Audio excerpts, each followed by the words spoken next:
అలాంటి ఫుడ్ తింటే నేను వాంతులు కాదు, నా కడుపులో నుంచి పేగులు బయటికి వచ్చేస్తాయని గోరింటాకు అంటే, సారీ బేబీ, ముందు వెనుక ఆలోచించకుండా ఈ గోరింటాకు చెప్పటం వల్ల నీపై చెయ్యి చేసుకున్నాను. దెబ్బ తగిలిందా అని అపూర్వ అంటుంటే, పర్వాలేదులే మమ్మీ, నువ్వు నన్ను కొట్టావు, అది నేను గోరింటాకుకి తిరిగి ఇచ్చేస్తే సరిపోతుంది అని నక్షత్ర గోరింటాకు చెంప పగలగొడుతుంది. తర్వాత గగన్ ఫోన్ మాట్లాడుతూ గదిలో గోడపై తగిలించిన వాళ్ళ పెళ్లి ఫోటోని చూసి భూమి భూమి అంటూ గట్టిగా కేకలు పెడుతూ ఉంటాడు. ఇక భూమి కిచెన్లో ఏదో వంట చేస్తూ ఉంటుంది. ఓహో, తలతిక్క గారు ఫోటో గురించి కాబోలు అలా కేకలు పెడుతున్నాడు. ఇప్పుడు మేఘమయ్యి ఉరుమై అరుస్తాడేమో, నేను వెళ్తున్నాను కదా సందేశం ఇవ్వటానికి అని భూమి అనుకుంటూ వస్తూ ఉంటుంది. ఏంటి బావా అంత ప్రేమగా పిలుస్తున్నావు అని భూమి అక్కడికి రావటంతో, నా పిలుపు నీకు ప్రేమగా వినిపిస్తోందా, బుద్ధి జ్ఞానం లేని తైతక్కవి నువ్వు అని గగన్ అరుస్తూ ఉంటాడు. థ్యాంక్ యూ తలతిక్క గారు అని భూమి అంటే, అబ్బా నిన్ను దేనికి దేనికి థ్యాంక్స్ చెప్తున్నావు, ఇక్కడ నేను తిడుతున్నాను అరుస్తున్నాను, నువ్వు నాకు థ్యాంక్స్ చెప్తావా, నీకేమైనా అర్థమవుతోందా అని గగన్ అరుస్తూ ఉంటే, నువ్వు నన్ను తిడుతున్నావా, మరి నాకేంటి బావా ప్రేమగా మాట్లాడుతున్నట్లు వినిపిస్తోంది తలతిక్క గారు అని భూమి అనడంతో, నీకలా ఎందుకు అనిపిస్తోంది అంటే, నీకు బుద్ధి జ్ఞానంతో పాటు బుర్రలో మెదడు కూడా లేకుండా అయిపోయింది, అందుకే నీకు అలా అనిపిస్తోంది అని గగన్ కోప్పడుతూ ఉంటాడు. నిన్ను చూస్తుంటే నాకు చంపేయాలి అనిపిస్తోంది అని గగన్ చేతులు పెడుతూ ఉంటే, మరి ఇంకెందుకు ఆలస్యం, చంపేయి బావా చంపేయి బావా అంటూ భూమి మీది మీదికి వెళ్తూ ఉంటుంది. ఏ, నేను నిన్ను ఎందుకు పిలిచానో అది అడగకుండా ఇలా మాట్లాడుతున్నావేంటి, దూరం జరుగు దూరం జరుగు అని గగన్ అరుస్తూ ఉంటాడు. అది తప్పించి అన్నీ మాట్లాడుతున్నావు అని గగన్ అంటే, నేను మాట్లాడమన్నానా తలతిక్క గారు, మీరే కదా మాట్లాడుతున్నారు అని భూమి మురిసిపోతూ ఉంటుంది. షటప్ షటప్ ఏంటిది అని ఫోటోల వైపు చూపిస్తూ ఉంటాడు. బావా అది మన పెళ్లి ఫోటో, ఇంతకు ముందే చెప్పాను కదా అని భూమి అంటుంది. హాల్లో వద్దని విసిరి కొట్టాను, మళ్ళీ ఇక్కడికి ఎందుకు తెచ్చిపెట్టావు అని గగన్ అంటాడు.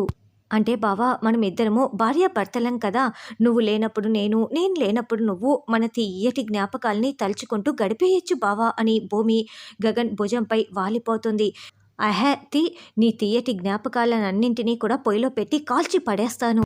తీ ఆ ఫోటో తీ, ఆ ఫోటో కూడా తీ అని గగన్ చెప్తుంటే, తీస్తాన్లే బావా అని భూమి అంటుంది. ఎవరు బావా లేదు గువ్వా లేదు అని గగన్ అంటాడు. హనీమూన్కి గోవా వెళ్దామని చెప్తున్నావా బావా అని భూమి మురిసిపోతూ ఉంటుంది. అబ్బా అని గగన్ మరింత కోప్పడుతూ భూమి గొంతు పిసకటానికి దగ్గరికొచ్చి ఒక్క క్షణం ఆగిపోయి చాచా అంటూ చేతిని గోడకేసి కొట్టుకుంటూ అబ్బా అని మళ్ళా చేయి నొప్పిని బాధపడుతూ ఉంటాడు. బావా ఎందుకలా అరవకపోతే మాట్లాడొచ్చు కదా అని భూమి అంటుంది. ముందు ఫోటోలు తీస్తావా లేదా అని గగన్ అంటే, ఇప్పుడు ఆ ఫోటోలు తీయాలి అంతే కదా బావా, తీసేస్తానని భూమి అంటే, ఏంటి నిజంగా తీసేస్తావా అని గగన్ షాకింగ్గా అడుగుతూ ఉంటాడు. తీస్తాను బావా, కాకపోతే ఒక చిన్న పందెం, నువ్వేం చేసినా నేను కాదన్ను, నేనేం చేసినా నువ్వు కాదనకూడదు, పందెం పెట్టుకుందామా అని భూమి అంటే, ఏంటి పందెమా, నేనేం చేసినా నువ్వు కాదనవా, నువ్వేం చేసినా నేను కాదన్నా, సరే ఏంటో చెప్పు అని గగన్ అంటాడు. అయితే పందెంలో నేను గెలిస్తే ఈ ఫోటోలు ఇక్కడే ఉంటాయి, నువ్వు గెలిస్తే నేను ఫోటోలు తీసేస్తాను అని భూమి అనడంతో, సరే అయితే ఈ గగను ఓడిపోయే ఛాన్సే లేదు, ఎవరిక్కడ గగన్ ఇక్కడ, ఖచ్చితంగా నువ్వే ఓడిపోతావు, నువ్వు నాకు దొరికావు భూమి, సరే ముందు ఎవరో అని తేల్చుకోవటానికి హెడ్ అండ్ టైల్ వేయి అని గగన్ అంటాడు. సరేనని భూమి హెడ్ అండ్ టైల్ వేస్తుంది. నాది హెడ్ అని గగన్ చెప్పడంతో గగనే హెడ్ వచ్చేస్తుంది. నువ్వు నాకు దొరికిపోయావు భూమి, ఇప్పుడు చూడు నేనేం చేస్తాను, ఫస్ట్ నేనేనంటూ వెంటనే గగన్ భూమి చెంప పగలగొడతాడు. అప్పుడు భూమి చెంపపై చేయి పెట్టుకొని, అమ్మ బావా నాపై నీకు ఇంత కోపం ఉందా అని అడుగుతూ ఉంటే, అవును ఇప్పుడు నీ తల తిరుగుతోంది కదా అని గగన్ సంతోషంగా అడుగుతూ ఉంటాడు. సరే ఇప్పుడు నా టర్మ్ అని భూమి అనడంతో, కొంపతీసి నువ్వు కూడా నన్ను కొడతావా ఏంటి, కొట్టుకో, ఎందుకంటే నీ చిన్న చేతులతో నువ్వు నన్ను కొట్టినా కూడా నాకు అలా చీమ కుట్టినట్లు కూడా ఉండదు అని గగన్ అంటాడు. కానీ బావా నేను చెంపపై కాదు పెదవులపై బావా అని భూమి అంటే, ఏంటి పెదవులపై కొడతావా, ఏం మాట్లాడుతున్నావు అని గగన్ అంటాడు. అయ్యో తలతిక్క బావా, నీకు ఆ మాత్రం కూడా అర్థం కాదా, నీకు నాపై కోపం ఉంది కాబట్టి నువ్వు నన్ను కొట్టావు, నువ్వు నా మెల్లో తాళి కట్టావు బావా, నువ్వు నా భర్తవి, నేను నీ భార్యని కాబట్టి నాకు చాలా ప్రేమ ఉంది, ఇప్పుడు నేను నీ పెదవులపై ముద్దు పెడతాను బావా అంటూ భూమి మీదికి వస్తూ ఉంటే, చూడు భూమి నేను నీ మెల్లో తాళి కట్టలేదు, వద్దు రావద్దు రావద్దు అని గగన్ అంటుంటే, "బావా వద్దని చెప్పకూడదని మన పందెం ముందే తెలుసు కదా బావా! నువ్వు స్టడీగా ఉండు బావా! అటు ఇటు తల తిప్పకు" అని భూమి గగన్ తలని గట్టిగా పట్టుకొని ఇక లిప్ కిస్ పెట్టబోతూ ఉంటుంది. వెంటనే గగన్ భూమిని తోసి పడేస్తాడు. దాంతో భూమి బెడ్‌పై పడిపోతుంది. "బావా నువ్వు నన్ను తోసేశావు. నువ్వు పందెంలో ఓడిపోయావు కాబట్టి ఈ ఫోటో ఇక్కడే ఉంటుంది బావా." థ్యాంక్ యూ బావ. నేను గెలిచాను. ఫోటో ఇక్కడే ఉంటుందంటూ భూమి వెళ్ళిపోతుంది. ఈ మాయలాడితో అస్సలు పందాలే కాయకూడదు అని గగన్ కోప్పడుతూ ఉంటాడు. తర్వాత శారద గుడికి వచ్చి పూజ చేయిస్తూ ఉంటుంది. అటుగా వెళ్తున్న అపూర్వ గుళ్ళో ఉన్న శారదని చూస్తూ ఉంటుంది. ఇక శారద మా వారిని కాపాడినందుకు కృతజ్ఞతలు అని దేవుడికి మొక్కుకుంటూ వాళ్ళ పేరు మీద అర్చన చేయించి వెళ్తూ ఉంటే ఒక ఆవిడ, అమ్మ 5గురు ముత్తైదువులకి వాయినం ఇస్తానని మొక్కుకున్నారు. నలుగురు ఉన్నారు. మీరొక్కరు వచ్చి వాయినం తీసుకుంటారా? 5 మంది పూర్తయిపోతారు అని అడగటంతో అలాగేనని శారద వరుసలో నిలబడి ఉంటుంది.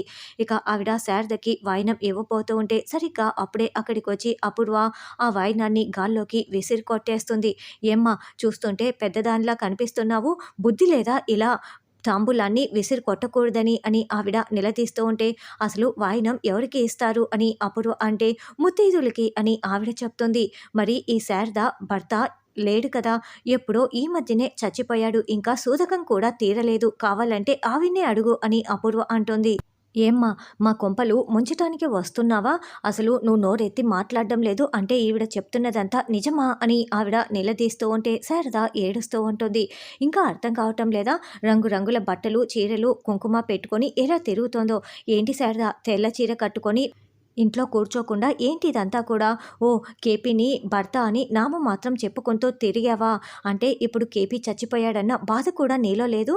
అంటే ఇన్ని రోజులు భర్తగా కేపీ పేరు చెప్పుకొని తిరిగావంటే కేపీ కాకుండా నీకు వేరొకరు ఉన్నారు కదా అని అపూర్వ అసభ్యంగా మాట్లాడడంతో, "అపూర్వ" అంటూ శారద అపూర్వ చెంప పగలగొట్టడానికి చెయ్యి ఎత్తి ఒక్క క్షణం కొట్టకుండా ఆగిపోతుంది.